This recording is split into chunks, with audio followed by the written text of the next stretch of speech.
Cricket பார்த்து கொண்டிருக்கும் நேயர்கள் அனைவருக்கும் வணக்கம். எல்லாரும் எப்படி இருக்கீங்க? அண்ட் இன்னைக்கான வீடியோ என்ன அப்படின்னா, best buy vs worst buy சீரீஸ்ல ரவிச்சந்திரன் அஸ்வின் ஏன் சிஎஸ்கேயோட பெஸ்ட் பை இந்த ஐபிஎல் 2025 அப்படிங்கறத பத்தி பேசலாம். ஃபர்ஸ்ட்லி ரவிச்சந்திரன் அஸ்வினை சிஎஸ்கே 9.75 கோடி ரூபாய்க்கு நடந்து முடிஞ்ச ஐபிஎல் ஆக்ஷன் 2025 எடுத்துட்டு வந்திருந்தாங்க. ஒரு சூப்பரான வார் இருந்துச்சு ஆக்ஷன்ல அப்படின்னு சொல்லலாம். ஏன்னா ஒரு சைடு எல்எஸ்ஜி, ஒரு சைடு ஆர்சிபி, இன்னொரு சைடு ஆர்ஆர் விடாம ட்ரை பண்ணாங்க. ஆனா சிஎஸ்கே அந்த பேடில தூக்குன வசமே வச்சிருந்தாங்க. எங்களுக்கு ரவிச்சந்திரன் அஸ்வின் வேணும் அப்படின்னு சொல்லிட்டு ரொம்ப குறியா இருந்திருக்காங்க. ரவிச்சந்திரன் அஸ்வின் ஹோம் கமிங் சூப்பராவே 2025 நடக்க போகுது. எஸ், ஆனா இதுல ஒரு சூப்பரான மேட்டர் என்ன தெரியுமா? இந்த ஐபிஎல் ஆக்ஷன் நடக்கிறதுக்கு முன்னாடியே நம்ம எல்லாருக்குமே தெரியும் ஆஷ்னா வந்து சிஎஸ்கேக்கு வர போறாரு. மேக்ஸிமம் சிஎஸ்கே பிக் பண்ணிடுவாங்க அப்படின்னு சொல்லிட்டு. ஏன்னா ரீசன்ட் டைம்ஸ்ல ஆஷ்னா வந்து பாத்தீங்க அப்படின்னா சிஎஸ்கேவோட அகாடமி, அதாவது இந்த சின்ன பசங்களை வச்சு கிரிக்கெட் சொல்லி கொடுக்குற அகாடமிக்கு வந்து பாத்தீங்கன்னா அவர் வந்து டைரக்டர் ஆக்கியிருக்காங்க அப்படிங்கிற மாதிரி வந்து சொல்லியிருந்தாங்க. சோ எப்படியுமே சிஎஸ்கே ஒரு அங்கம் அஸ்வினோட. சோ ஆப்வியஸ்லி அஸ்வினை எடுத்துட்டு வந்துருவாங்க. அண்ட் அஸ்வினோட கடைசி கிரிக்கெட் கெரியர்ல அவர் இருக்கிறதுனால ஏஆர் ரஹ்மான் சார் சொன்ன மாதிரி எங்க தொடங்கும் எங்க முடியும் அப்படிங்கிற மாதிரி எங்க தொடங்குனுச்சோ அங்கேயே வந்து அஸ்வினோட கெரியரை முடியணும் அப்படின்னு சொல்லிட்டு அவரும் ஆசைப்பட்டிருக்கலாம். சோ அதனாலதான் ஒரு பிரெடிக்ஷன் இருந்துச்சு, ஆர் அஸ்வின் வந்து சிஎஸ்கேக்கு வருவாரு அப்படின்னு சொல்லிட்டு. ஆனா 9.75 கோடி ரூபாய் ஒர்த்தா அப்படின்னா என்னைய பொறுத்த வரைக்கும் ஒர்த்து தான். ஏன்னா ரவிச்சந்திரன் அஸ்வினுக்கு 9.75 கோடி ரூபாய்க்கு வந்ததுக்கான காரணம் இன்னும் ஒரு 3 டீம் போட்டி போட்டாங்க சிஎஸ்கேவோட. ஓகே, சோ ஆப்வியஸ்லி அவங்க எல்லாருக்குமே தேவை அஸ்வின் அப்படிங்கிறது தெரியுது. சோ அப்போ ஒர்த்து தானே. இதை தாண்டி சேப்பாக் மாதிரி கண்டிஷன்ல அஸ்வின் கிங்குங்க. ஏன்னா அங்குலமா அளந்து வச்சிருக்காரு சேப்பாக் எப்படி இருக்கும், என்ன பிஹேவ் பண்ணும் அப்படின்னு சொல்லிட்டு. ஏன்னா அவ்வளவு பெரிய ஒரு லாங் சக்சஸ்ஃபுல் கெரியர் அவரோட லைஃப்ல இருந்திருக்கு. எஸ், அவர் சிஎஸ்கேல வந்து பாத்தீங்க அப்படின்னா அந்த 2014 காலகட்டத்துக்கு அப்புறம் விளையாடல அப்படின்னு நினைக்கிறேன். 15 வரைக்கும் விளையாண்டாருன்னு நினைக்கிறேன். 16-17 சிஎஸ்கே இல்ல 2 வருஷம், அதுல இருந்தே அவரும் இல்ல. ஆனா இப்ப வரைக்குமே சேப்பாக்ல ஐபிஎல்ல ஹையஸ்ட் விக்கெட் எடுத்தது யாரு அப்படின்னா ஆர் அஸ்வின் மட்டும்தான். ஏன்னா அவர் எங்க போனாலும் அவே கேம்ஸுக்காக அவர் சேப்பாக் வரப்போ விக்கெட் அள்ளிட்டு போயிருக்காரு அப்படிங்கிறது இதுல இருந்தே ரொம்ப நல்லா தெரியுது. சோ சிஎஸ்கே 7 மேட்சஸ் கண்டிப்பா சேப்பாக்ல ஆட போறாங்க அப்படிங்கறதுனால ஆர் அஸ்வின் ஒரு பெரிய வெப்பனாவே வந்து பாத்தீங்கன்னா சிஎஸ்கேக்கு இருப்பாரு அப்படிங்கறதுல மாற்று கருத்தே கிடையாது. சரி, ஒரு சில பாயிண்ட்ஸ் வந்து ஏன் ஆர் அஸ்வின் வந்து ஒரு பெஸ்ட் பை அப்படிங்கறத பத்தி பேசலாம். ஆர் அஸ்வினுக்கு ஒரு இம்மன்ஸான ஒரு எக்ஸ்பீரியன்ஸ் இருக்கு. டெஸ்ட் கிரிக்கெட் ஆடிட்டு இருக்காரு. அண்ட் ஒரு வெட்டீரியன் கிரிக்கெட்டர் அப்படிங்கறதுல எந்த ஒரு டவுட்டும் இல்ல.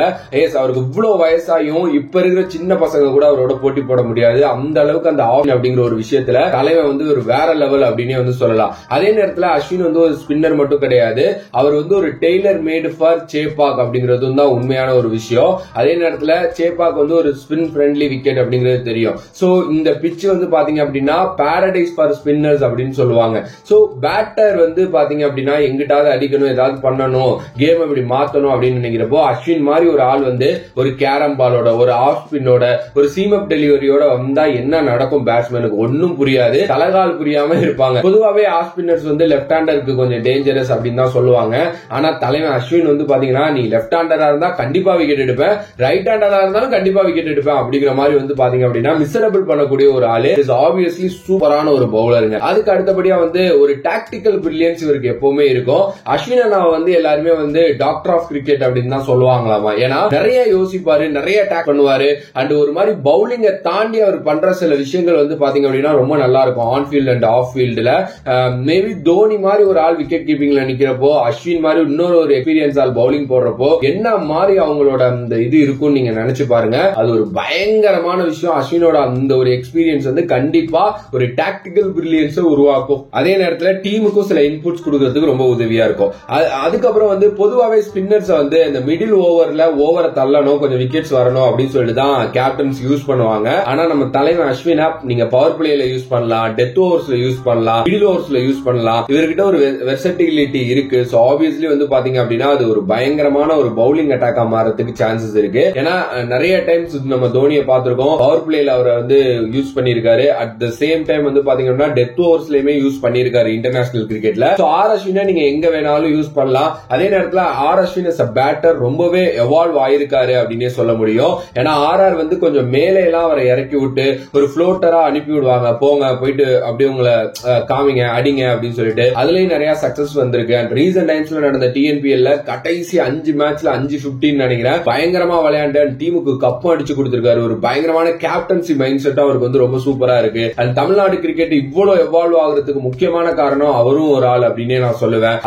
தமிழ்நாடு கிரிக்கெட்டை ரெப்ரசென்ட் பண்ற பண்ற சிஎஸ்கேல அவர் இருக்க வேண்டியது கட்டாய கடமை, அதுல மாற்று கருத்தே கிடையாது. அண்ட் இதை தாண்டி வந்து ஒரு எமோஷனல் ஃபேக்டர் இருக்கு. அஸ்வினோட ஐபிஎல் ஜேர்னி 2009 அந்த காலகட்டத்துல ஐபிஎல் வந்து சிஎஸ்கேல ஆரம்பிச்சிச்சு.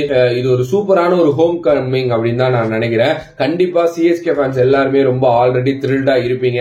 ஆஷ்னாவை மறுபடியும் சேப்பாக் கிரவுண்ட்ல நம்ம பார்க்க போறோம், அதுவும் அந்த எல்லோ ஜெர்சில பார்க்க போறோம். வேற மாதிரி இருக்க போகுது அப்படின்னே சொல்லலாம். சோ கன்க்ளூஷனா ஒரு அன்மேட்ச்டு ஸ்கில் இருக்கக்கூடிய, டாக்டிக்கல் மைண்ட் இருக்கக்கூடிய, ஒரு பயங்கரமான எக்ஸ்பீரியன்ஸ் இருக்கக்கூடிய அஸ்வின் வந்து பாத்தீங்க அப்படின்னா பெர்ஃபெக்ட்டான ஃபிட் பார் எனி டீம். ஆனா சிஎஸ்கேக்கு இன்னும் அதிகமாவே ஒரு ஃபிட் ஆவாரு. ஒரு லேத்தல் ஸ்பின்னர், ஒரு ஸ்பின் ஃப்ரெண்ட்லி ட்ராக்ல அவர் வந்து பாத்தீங்க அப்படின்னா சும்மா கிழிச்சு எடுத்துருவாரு. ஒரு டெல்லி விக்கெட்டா இருக்கட்டும், இல்ல ஒரு இப்போ அவங்க பேர் என்ன, பஞ்சாப் வந்து ஒரு புது கிரவுண்ட்ல விளையாட போறாங்க, அந்த கிரவுண்டா இருக்கட்டும், இல்ல நம்மளோட லக்னோ கிரவுண்டா இருக்கட்டும், எல்லாத்துலயுமே சூப்பரா வந்து பாத்தீங்க அப்படின்னா பண்ணக்கூடிய ஒரு ஆள். சோ பார்க்கலாம் அவரோட home coming. At the same time ஒரு ஒரு எப்படி ஸ்பேர்வெல் சீசன் அப்படின்னே சொல்லுவேன். கடைசி 3 வருடங்கள் நினைக்கிறேன் அவரோட ஐபிஎல் கரியர்ல எந்த அளவுக்கு அவர் விளையாண்டுட்டு போறாரு அப்படிங்கறது வந்து பார்க்கலாம். சோ உங்களோட கருத்து, அஸ்வின் வந்து அனதர் டைட்டில் சிஎஸ்கே அடிக்கிறதுக்கு உதவியா இருப்பாரா? கமெண்ட் பண்ணுங்க. அண்ட் இந்த வீடியோ உங்களுக்கு பிடிச்சிருந்தா லைக் பண்ணுங்க, ஷேர் பண்ணுங்க, சப்ஸ்கிரைப் பண்ண மறந்துடாதீங்க. வேற ஒரு வீடியோல வேற ஒரு கான்செப்ட்ல வந்து உங்களை சந்திக்கிறேன். On the back of the video, love you all, stay safe மக்களே.